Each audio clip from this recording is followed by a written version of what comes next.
Hello students, आपका हमारे YouTube channel में एक बार फिर से स्वागत है। आज हम बच्चों एक्सरसाइज 1.4 करेंगे। इससे पहले हम इसकी एक्सरसाइज 1.1, 1.2, 1.3 कर चुके हैं। अगर आपने वो अब तक नहीं की है तो लिंक डिस्क्रिप्शन में मैंने दे दी है, वहाँ से आप जा करके कर लीजिएगा। ठीक है ना? और अगर आप चैनल पर नए हैं तो चैनल को सब्सक्राइब कर लीजिए, जिससे आने वाली वीडियो आपको सही समय पर मिल सके। आपको हम आसान भाषा में पीडीएफ के साथ आपके नोट्स प्रोवाइड करा रहे हैं। ठीक है ना? बस आपको अच्छे से पढ़ना है। तो चलिए शुरू करते हैं, ज़्यादा टाइम ना लेकर। देखिए, एक्सरसाइज शुरू करने से पहले आपको मैं एक दो नोट लिखवा देता हूँ, कुछ बता देता हूँ, थोड़ा सा कॉन्सेप्ट। ठीक है ना? तो देखिए, सबसे पहले हम कुछ नोट आपको पढ़ाएंगे। पहला नोट क्या कहता है? कह रहा है कि एक परिमेय संख्या और एक अपरिमेय संख्या का जोड़ या घटाना अपरिमेय ही होता है।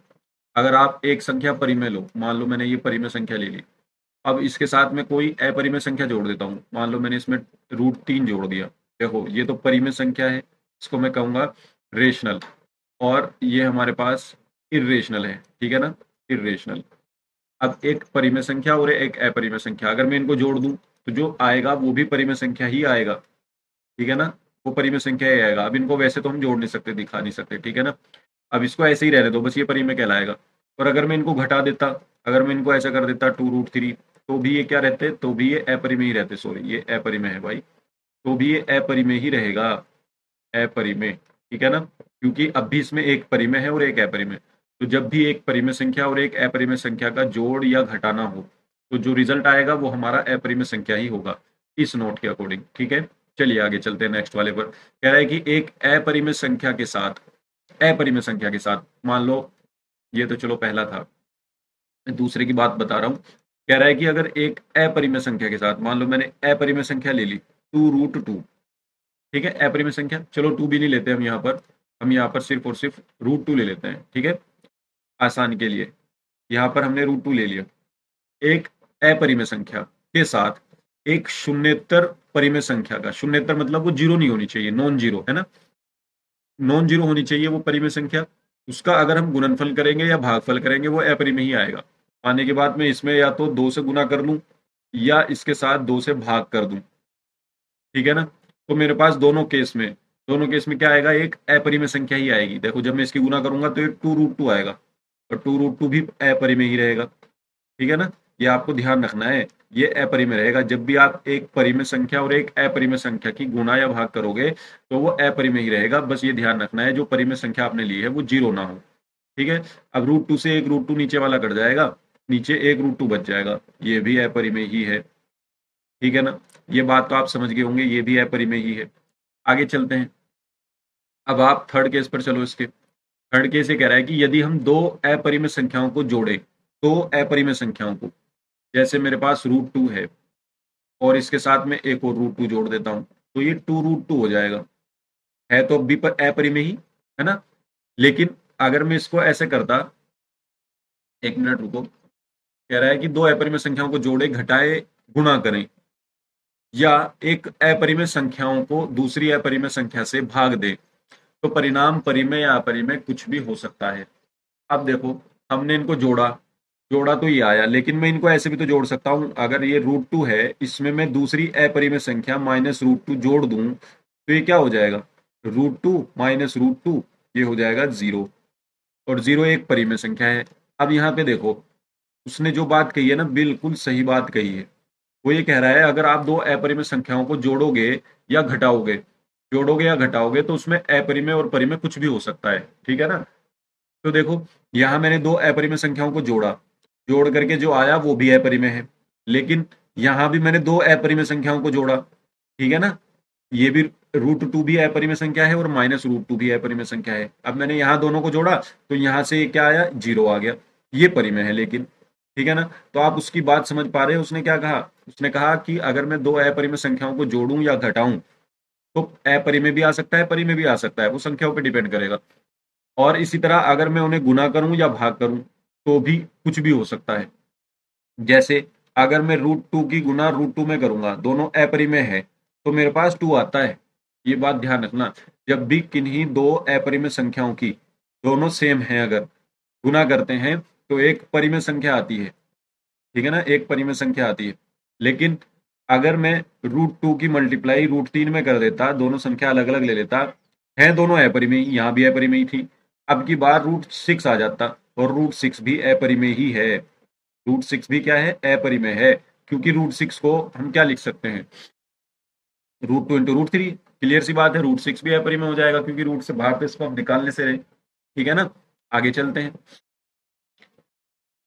तो मैंने आपको सारे केस बता दिए, नहीं एक केस भाग वाला रह गया।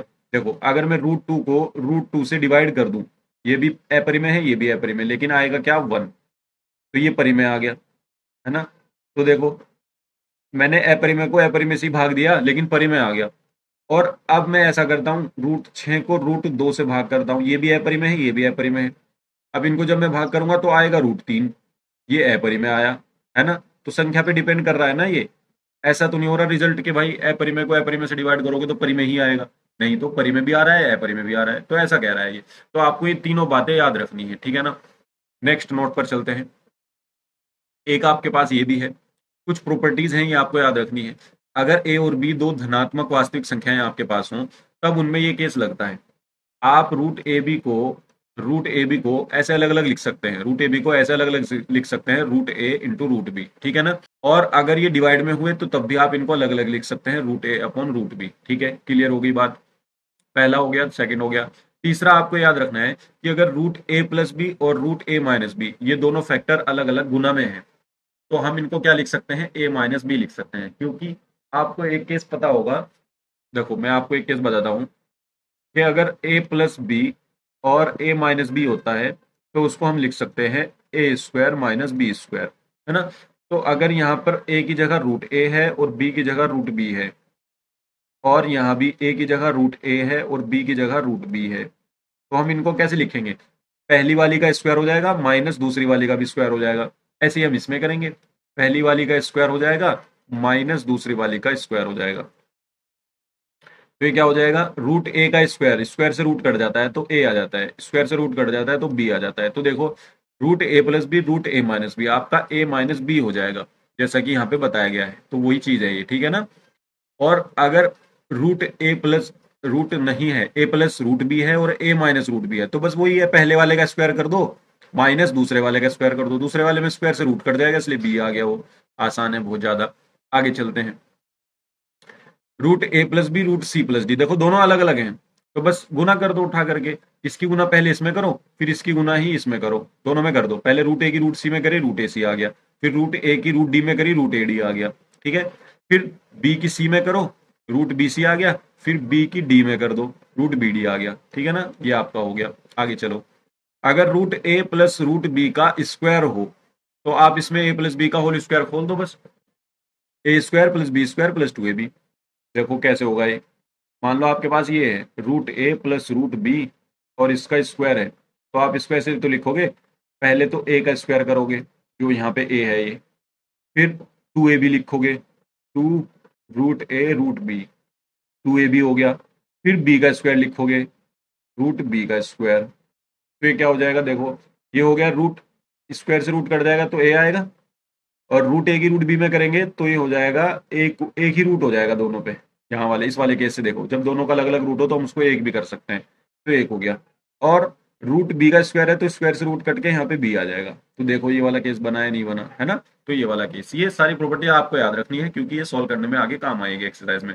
तो चलिए एक्सरसाइज पर चलते हैं, ठीक है ना। चलिए, एक्सरसाइज हमारी शुरू होती है अब। पहला क्वेश्चन एक्सरसाइज का, बताइए नीचे दी गई संख्याओं में कौन कौन परिमेय है और कौन कौन अपरिमेय है। अब आपको ये बताना है कौन परिमेय कौन अपरिमेय है। तो बस जो केस मैंने बताए थे शुरुआत में वो आपको याद रखने हैं, ठीक है ना। तो देखो, पहला कहा इसने 2 - √5, 2 - √5, तो ये एक परिमेय संख्या है, ये परिमेय है, और ये एक अपरिमेय संख्या है। तो बताओ, जब इन्हीं परिमेय संख्या और अपरिमेय संख्याओं को जोड़ा या घटाया जाता है, तो रिजल्टेंट परिणाम क्या आता है? हमने सबसे पहले पढ़ा था, जब परिमेय संख्या और एक अपरिमेय संख्या को जोड़ या घटाते हैं तो अपरिमेय संख्या आती है ना, अपरिमेय संख्या आती है। तो बस यहाँ पे ये क्या हो जाएगा, हमारे पास अपरिमेय हो जाएगा। तो जो भी आएगा इसमें वो अपरिमेय आएगा, ठीक है ना। तो ये अपरिमेय होगी, बस हमें यही लिखना है इसमें, बाकी कुछ नहीं लिखना, सॉल्व करके नहीं लिखना है इसको, सिर्फ बताना है। सेकंड देखो, सेकंड कह रहा है आपका 3 + √23 माइनस √23 √23, ठीक है। अब देखो ये क्या आएगा, पहले इसको थोड़ा सा सॉल्व कर लेता हूँ, बस थोड़ा सा। √23 आ गया और ये ब्रैकेट खोल के माइनस के √23 आ गया। अब देखो +√23 माइनस √23, ये तो कट गए, क्या बचा, 3 बचा। और 3 क्या होता है, परिमेय संख्या। क्लियर हो रही है ना बात, 3 तो परिमेय संख्या होती है। तो बस ये हो गया आपका, 3 परिमेय संख्या हो गई, ठीक है। आगे चलते हैं थर्ड क्वेश्चन पर। थर्ड क्वेश्चन क्या कहता है, ये कह रहा है आपका, ये कह रहा है आपका 2√7 अपॉन 7√7। तो देखिए कितना आसान है, √7 से √7 कैंसिल आउट हो जाएगा, बचेगा क्या आपके पास, 2/7। और 2/7 क्या है, एक परिमेय संख्या। 2/7 क्या है, एक परिमेय संख्या। समझ में आया ना बात, P/Q की फॉर्म है ना ये। चलो आगे चलते हैं। फोर्थ क्वेश्चन आपका क्या कहता है, फोर्थ क्वेश्चन आपका 1/√2। किसी परिमेय संख्या को अपरिमेय संख्या से डिवाइड कर रहे हैं यहाँ पर हम, है ना। तो जब परिमेय और अपरिमेय संख्या को डिवाइड करते हैं तब हमारा केस कुछ भी हो सकता है, वो लास्ट वाला ना बताया था उसने। जब हम एक अपरिमेय संख्या को दूसरी, अच्छा ये तो दोनों अपरिमेय हैं, लेकिन हम तो यहाँ पर हैं कि अपरिमेय संख्या के साथ परिमेय संख्या का गुणनफल या भागफल परिमेय होता है, अपरिमेय होता है। तो हमारा ये वाला है, सेकंड केस चलेगा इसमें। परिमेय संख्या और अपरिमेय संख्या का गुणनफल या भागफल आपका अपरिमेय होता है। तो आपका ये क्या हो जाएगा, अपरिमेय हो जाएगा, अपरिमेय, ठीक है ना। इसको आपको याद रखना है, ये आपका अपरिमेय हो जाएगा, ठीक है। चलो लास्ट क्वेश्चन पर चलते हैं, आपके फिफ्थ क्वेश्चन पर। फिफ्थ क्वेश्चन है आपका 2 पाई। देखो आप सब जानते हैं कि जो पाई होता है, पाई, ये पाई आपका, पाई जो होता है ये एक अपरिमेय संख्या होती है, ठीक है ना। तो अपरिमेय संख्या में आप किसी, ये परिमेय संख्या है, अपरिमेय संख्या में जब आप परिमेय संख्या की गुना करेंगे तो रिजल्ट जो आएगा वो भी अपरिमेय ही आएगा। सेकंड वाला केस है ये, अपरिमेय होता है, ठीक है ना, बस अपरिमेय होगा, ये आंसर हो गया, ठीक है ना। चलिए नेक्स्ट क्वेश्चन पर चलते हैं। देखिए दूसरा क्वेश्चन आपका क्या कहता है, निम्नलिखित व्यंजकों में से प्रत्येक व्यंजक को सरल कीजिए। तो इनको सरल करना है, जो सेकंड नोट हमने आपको बताया था उससे सोल्व होंगे, ठीक है। आपका क्वेश्चन तो ये कह रहा है 3 + √3 और 2 + √2। बहुत आसान है, पहले आप इसकी मल्टीप्लाई, सॉरी, पहले आप इसकी मल्टीप्लाई इसमें करिए, फिर इसकी ही मल्टीप्लाई इसमें करिए, ठीक है। तो क्या आएगा, 3√2, पहले तो आपने, सॉरी पहले तो 2 में करनी थी ना, चलो पहले 2 में ही कर लेते हैं। तो 3 की गुना 2 में करेंगे तो क्या आएगा, 3 की गुना 2 में करा 6 आया, फिर 3 की गुना √2 में करा प्लस, देखो प्लस प्लस प्लस आ गया पहले वाला, अब प्लस ये भी प्लस प्लस आ गया दोबारा, तो ये हो जाएगा 3√2। आगे चलते हैं, प्लस, अब इसकी मल्टीप्लाई पहले इसमें करो, फिर इसकी मल्टीप्लाई फिर इसमें करो, ठीक है। तो √3 की 2 में करेंगे तो आ जाएगा 2√3, इनके चिन्ह भी ध्यान रखने हैं आपको। और प्लस की जब प्लस में करेंगे तो प्लस ही आएगा, √3 की √2 में करेंगे तो √6 हो जाएगा, ठीक है ना। तो बस इसको हम और सॉल्व कर नहीं सकते, तो इसको हम यहीं पे छोड़ देंगे, ठीक है ना, ये आपका आंसर आ जाएगा। नेक्स्ट क्वेश्चन पर चलते हैं, सेकंड क्वेश्चन। सेकंड क्वेश्चन आपका क्या कहता है, सेकंड क्वेश्चन कह रहा है 3 + √3 और फिर 3 - √3। अब देखो आपके याद होगा, वी नो दैट, हम जानते हैं, अगर a + b आ जाए, a + √b आ जाए, a + √b और a - √b, यहाँ a है तो यहाँ भी a है, यहाँ b है तो यहाँ भी b है, ये भी ध्यान रखना है, ठीक है ना। तो a + √b और a - √b कितना हो जाएगा आपका, ये होता है आपका a² - b, जैसा कि हमने यहाँ पे पढ़ा था।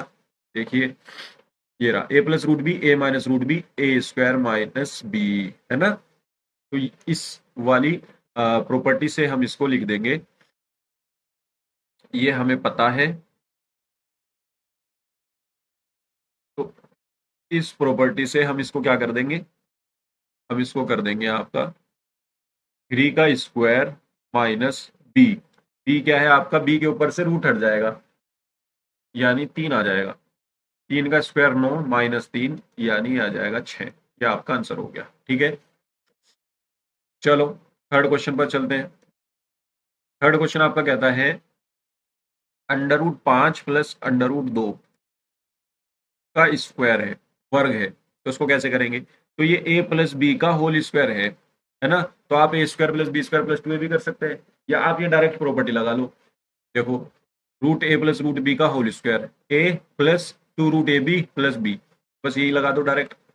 ये क्या हो जाएगा, ये हो जाएगा a, पहले वो प्रॉपर्टी लिख दे देते हैं, है ना, प्रॉपर्टी लिख देते हैं पहले वो।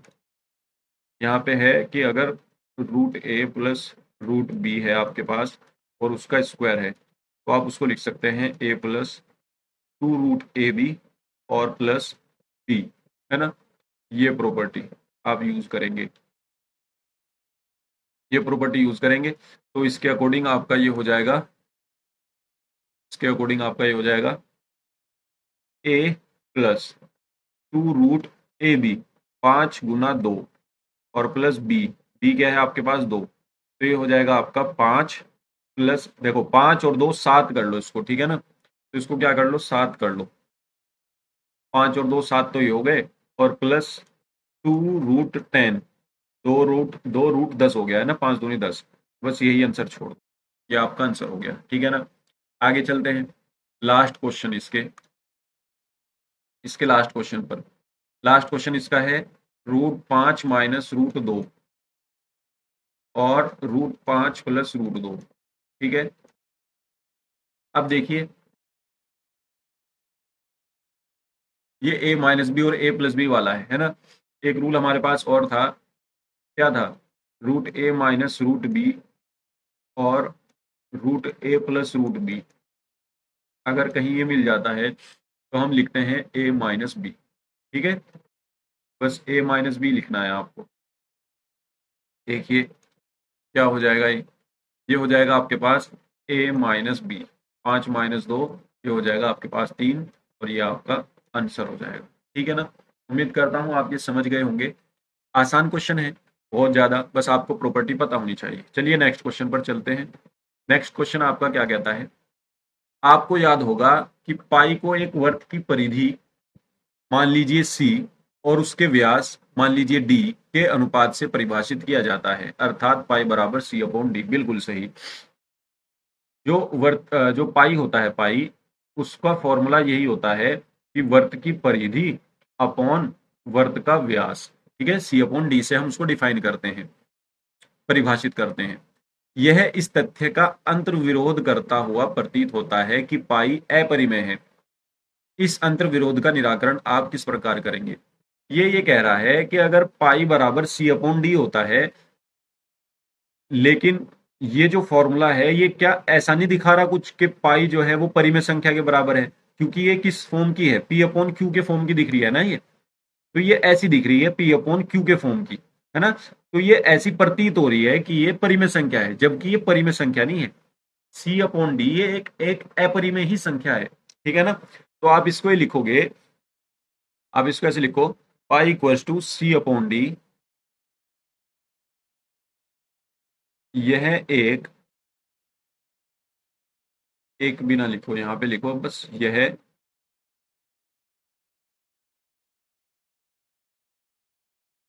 वर्त की परिधि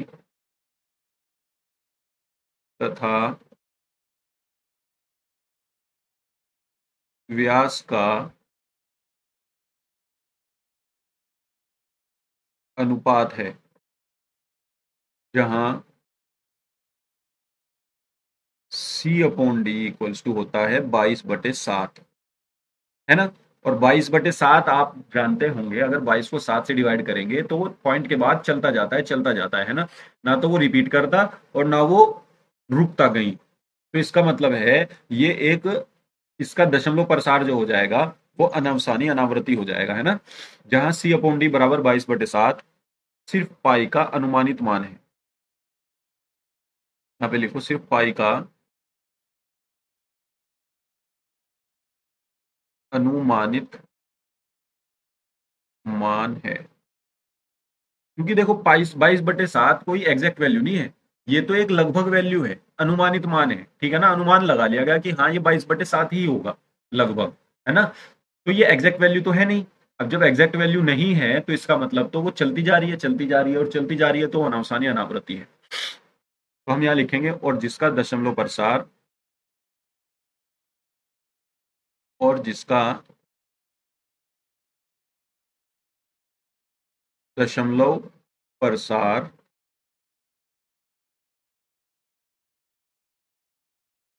अनवसानी अनावृत्ति।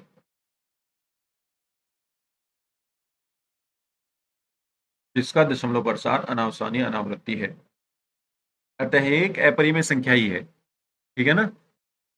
अतः यह एक अपरिमेय संख्या ही है, ठीक है ना। यहाँ ये ऐसा कोई अंतर विरोध नहीं हो रहा, ठीक है ना। बस ये एक दिखता है, दिखने में लगता है ऐसा, लेकिन ये एक्चुअली में होता नहीं है, ठीक है ना। उम्मीद करता हूं आप ये समझ गए होंगे। चलिए नेक्स्ट क्वेश्चन पर चलते हैं। कह रहा है कि संख्या रेखा पर रूट 9.3 को निरूपित कीजिए। देखियो, देखो बच्चों, अभी तक हमने जो पिछले एक्सरसाइज में पढ़ा है वो हमने धनात्मक पूर्णांकों को संख्या रेखा पर प्रदर्शित करना पढ़ा था, है ना।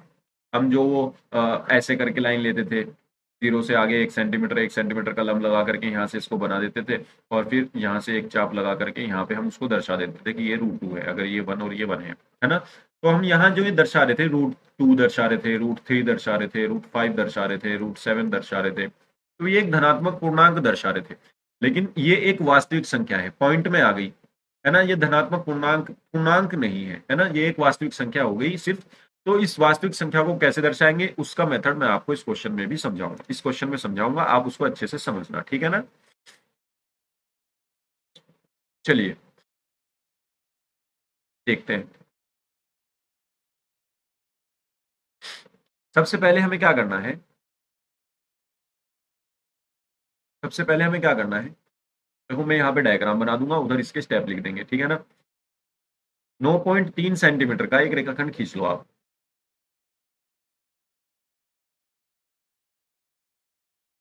ये 9.3 सेंटीमीटर है, ठीक है ना, 9.3 सेंटीमीटर। यहां से यहां तक ये 9.3 सेंटीमीटर का है और इसका नाम हमने ए बी दे दिया। ये 9.3 सेंटीमीटर का है और हमने इसका नाम ए बी दे दिया, ठीक है ना।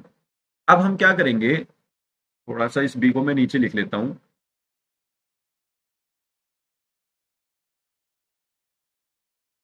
बी को मैं यहां लिख लेता हूं। इस बी से 1 सेंटीमीटर दूर एक पॉइंट और लेंगे, सिर्फ 1 सेंटीमीटर दूर, मान लो ये 1 सेंटीमीटर दूर हो गया, ये सी पॉइंट हो गया, ठीक है। तो ये तो 9.3 सेंटीमीटर है और ये 1 सेंटीमीटर है आगे, ठीक है। अब हमें क्या करना है, एसी का बिल्कुल मिड पॉइंट लेना है, मध्य बिंदु खोजना है, क्या होगा। तो 9.3 में एक जोड़ दो, 10.3 हो जाएगा, 10.3 का आधा कर लो बिल्कुल।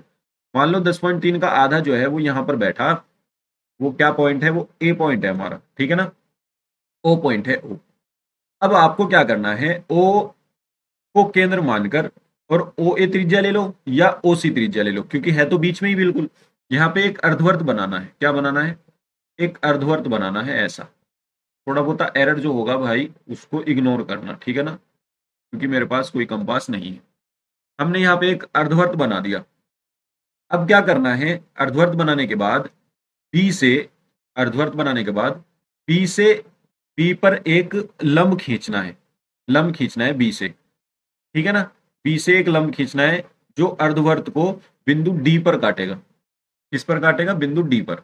ये क्या होना चाहिए, लंब होना चाहिए, ठीक है। तो ये जो बीडी हुआ ना, ये बीडी, यही आपका √9.3 होगा। क्या होगा, √9.3। लेकिन ये तो सीधी जा रही है, हमें तो संख्या रेखा पर दर्शानी थी इसको। तो बस प्रकार में बीडी दूरी लेकर, जितनी ये बीडी दूरी है, बस ये प्रकार में लेकर एक चाप लगा लो। एक चाप कैसे लगाओगे, यहां से ऐसे, ऐसे एक चाप लगा लो जो बीसी रेखा को बिंदु ई पर काटता है, जो बीसी रेखा को बिंदु ई पर काटेगा। यहां पर रेखा आगे बढ़ा देता हूं और इस पर इसने इसको बिंदु ई पर काटा, ये बिंदु ई है, ठीक है ना। तो ये जो लाइन हुई हमारी बी ई, ये लाइन हमारी इसकी दूरी है √9.3 और जो ये पॉइंट हुआ ये हमारा √9.3। समझे ना आप क्या है, किस तरीके से हुआ ये सब। आपका इसका प्रूफ आपकी बुक में है एक्सरसाइज से जस्ट पहले, थोड़ा पहले आप इसका प्रूफ देख लेना, वहां पर पूरा प्रूफ है ये किस तरीके से होता है। अब हम यहाँ पर पॉइंट लिख देते हैं इसकी थ्योरी जो हमने इसमें करा है, जो जो हमने किया है। सबसे पहला पॉइंट, सबसे पहले एक 9.3 सेंटीमीटर का रेखाखंड ए बी खींचा, रेखाखंड ए बी खींचा। सबसे पहले हमने ये कर लिया और उसे हमने 1 सेंटीमीटर आगे भी बढ़ाया और 1 सेंटीमीटर आगे बिंदु सी तक बढ़ाया। थोड़ी सी रचना लिखनी पड़ेगी इसमें, ठीक है ना। चलो, हमने क्या किया, एक 9.3 सेंटीमीटर का सबसे पहले रेखाखंड खींचा था और उसे 1 सेंटीमीटर आगे सी तक बढ़ाया था, ठीक है ना, बढ़ाया। पहला पॉइंट ये हो गया। दूसरा पॉइंट, फिर हमने उसके बाद क्या किया, एसी का मध्य बिंदु लिया हमने, है ना। तो इस प्रकार जो एसी रेखाखंड बना उसका हमने लंब समद्वि भाजक कहते हैं उसको, क्या कहते हैं, लंब समद्वि भाजक। लंब समद्वि भाजक कैसे करते हैं, प्रकार में आधे से ज्यादा दूरी ले लो, एसी की आधे से ज्यादा दूरी ले लो और सी से यहाँ पे एक चाप लगाओ, ऊपर यहाँ पे चाप लगेगा, ए से यहाँ पे चाप लगेगा, तब जाके ये आएगा लंब। लेकिन आपको ऐसा करने की जरूरत नहीं है, आप सिर्फ स्केल से नाप करके आधा कर लेना उसको, ठीक है ना। स्केल से नाप करके आधा कर लेना, वो हो जाएगा, कोई दिक्कत नहीं होने की उसमें। जैसे हमारा ये 9.3 है और ये 1 है, तो हमारा क्या हो गया, 9.3 प्लस 1 तो कितना हो गया, ये 10.3। 10.3 का आधा करना था तुम्हें, तो 10.3 का आधा कर लो बस उठा करके, ठीक है। कितना हो जाएगा, 2 पंजे 10, पॉइंट 2 ही कम 2 पॉइंट लगी रही, जीरो बढ़ जाएगी, 2 पंजे 10, 5.15, 5.15 पे ये यहाँ पे 5.15 नाप लो, ए से 5.15 नाप के यहाँ बीच में ओ पॉइंट लगा दो, ठीक है ना। ये तो मैंने तुम्हें करने का बताया है सिर्फ। अब यहाँ तुम्हें बस ये लिखना है थ्योरी में, एसी रेखाखंड का, एसी रेखाखंड का मध्य बिंदु, मध्य बिंदु ओ लिया, ठीक है ना, ओ ले लिया। तीसरा पॉइंट हमने ये किया, ओ को केंद्र मानकर, ओ को केंद्र मानकर प्रकार में या कंपास में ओ ए या ओ सी, एक ही बात है क्योंकि दोनों बराबर हैं, ओ ए या ओ सी त्रिज्या लेकर, त्रिज्या लेकर एक अर्धवर्त खींचा, एक अर्धवर्त खींचा, ठीक है ना। हमने क्या किया, इसको केंद्र मान के ये त्रिज्या लेके यहां से ये हमने अर्धवर्त खींच लिया। अर्धवर्त खींचने के बाद हमने क्या किया, फिर हमने बिंदु बी पर एक यहाँ पे लंब बनाया, है ना। हम कहेंगे बिंदु बी पर, बिंदु बी पर एक लंब खींचा जो अर्धवर्त को डी पर काटता है, अर्धवर्त को डी पर काटता है। डी पर काट दिया इसने। अब जब ये डी पर काटेगा तब डी डी, जो हमने बीडी खींची यही तो √9.3 है। अब यहां से हमने क्या किया, बस ये बीडी की दूरी लेके हमने ई बना लिया यहां से बीई, ठीक है ना, बस इसे लिख देंगे। तब बीडी बराबर बीई की हमारे पास क्या है, √9.3 सेंटीमीटर। बस ये हो गया, खत्म, ठीक है ना। उम्मीद करता हूँ आप ये समझे होंगे, आसान है। आगे चलते हैं, ठीक है ना। चलिए, नेक्स्ट क्वेश्चन कह रहा है निम्नलिखित के हरों के परिमेयकरण कीजिए। तो इनके हरों के परिमेयकरण की करना है, यानी इनको रेशनलाइजेशन करना है। कैसे करेंगे, 1/√7 है आपके पास, इसका रेशनलाइजेशन कैसे करोगे आप। तो देखिए, इसका रेशनलाइजेशन करने के लिए हमें क्या करना होगा, जो भी हर में है हमारा, अगर सिंगल टर्म है, सिंगल टर्म जैसे √7 है, ये सिंगल टर्म है, जैसे आगे है ये डबल टर्म है, तो अगर सिंगल टर्म है तो उसी √7 से ऊपर नीचे डिवाइड कर दीजिए, ऊपर नीचे मल्टीप्लाई कर लीजिए, ठीक है ना। तो ऊपर भी मल्टीप्लाई कर ली, नीचे भी मल्टीप्लाई कर ली, तो क्या आया, ऊपर तो आया √7 जा √7 अपॉन, मतलब √7 की 1 में गुना कर दिया हमने, √7 आ गया, और नीचे हमने क्या किया, √7 की √7 में गुना करी। तो जब √7 की √7 में गुना करते हैं तो रूट हटके बस 7 आ जाता है, समझ रहे हैं ना बात आप। तो रूट हटके बस क्या आ जाएगा, 7 आ जाएगा। ये बात समझो कि अगर हम √a की गुना √a में ही करेंगे तो हमेशा a ही आएगा, ये ध्यान रखना बात, ठीक है। कैसे, वो अगली एक्सरसाइज में पढ़ेंगे, ठीक है ना। फिलहाल ये याद रखो। तो यहां से क्या आ जाएगा, यहां से आपके पास √7/7 आ जाएगा, ठीक है। बस ये हमने परिमेकरण इसका कर दिया है। क्या कर दिया है इसका हमने, परिमेकरण कर दिया है, ठीक है ना। तो ये आपका आंसर हो जाएगा। आगे चलते हैं सेकंड क्वेश्चन पर। सेकंड क्वेश्चन कहता है 1/√7 माइनस √6। तो देखो, जब भी आपको क्वेश्चन के नीचे हर में दो टर्म दिखे तो आपको उसमें परिमेकरण करने के लिए उसके अपोजिट साइन से ऊपर नीचे गुना करनी है। तो √7 प्लस √6 की और √7 प्लस √6 की ऊपर भी नीचे भी दोनों तरफ मल्टीप्लाई कर दो। अगर यहाँ माइनस है, अगर यहाँ प्लस होता तो माइनस से कर देते, समझे ना बात को। तो ऊपर आ जाएगा आपका √7 प्लस √6 और नीचे आ जाएगा आपका, देखो हमने रूल पढ़ा था ना, √a minus √b, √a plus √b, ये ऐसे ही तो है, √7 माइनस √6 और √7 प्लस √6। हमने एक रूल ये भी तो पढ़ा था ना कि अगर √a प्लस माइनस, या प्लस लगा लो पहले, √b होगा और √a माइनस √b होगा, तो हम इसको लिख सकते हैं a माइनस b। तो हम इसको नीचे a माइनस b लिख सकते हैं। तो हमारे पास ये क्या आ जाएगा, चलो ये रीजन तो यहीं पर रख लो, मिटाता नहीं इसको मैं। तो ये हमारे पास आ जाएगा √7 प्लस √6 अपॉन में आ जाएगा आपके a minus B, A plus B, A minus B, ये वाला आ जाएगा, ठीक है ना। यानी 7 माइनस 6। तो मैं इसको लिख सकता हूँ सिर्फ एक, 7 में से 6 गया, एक बचेगा, और हर में एक लिखने की कोई जरूरत नहीं है, आपका ये आंसर आ जाएगा, ठीक है ना। आगे चलते हैं थर्ड क्वेश्चन पर। ये कहता है 1/√5 प्लस √2।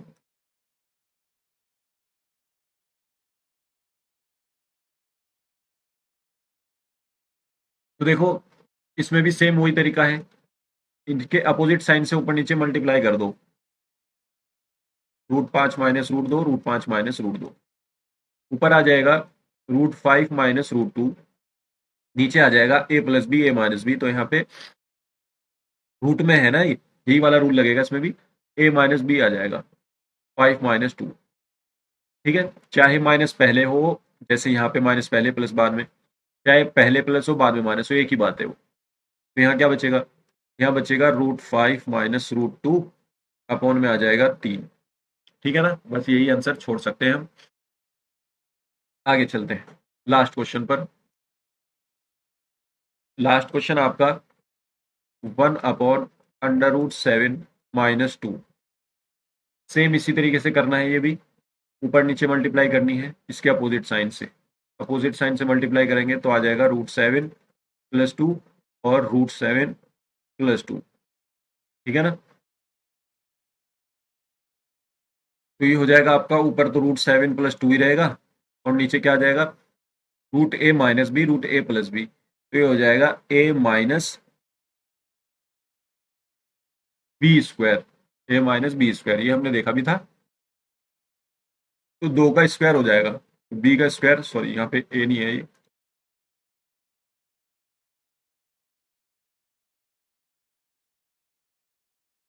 तो आ जाएगा आपका 7 माइनस 2 का स्क्वायर, आ जाएगा √7 प्लस 2 अपॉन में 7 माइनस 4, आ जाएगा √7 प्लस 2 अपॉन में 7 में से 4 गए 3, और ये आपका आंसर हो जाएगा।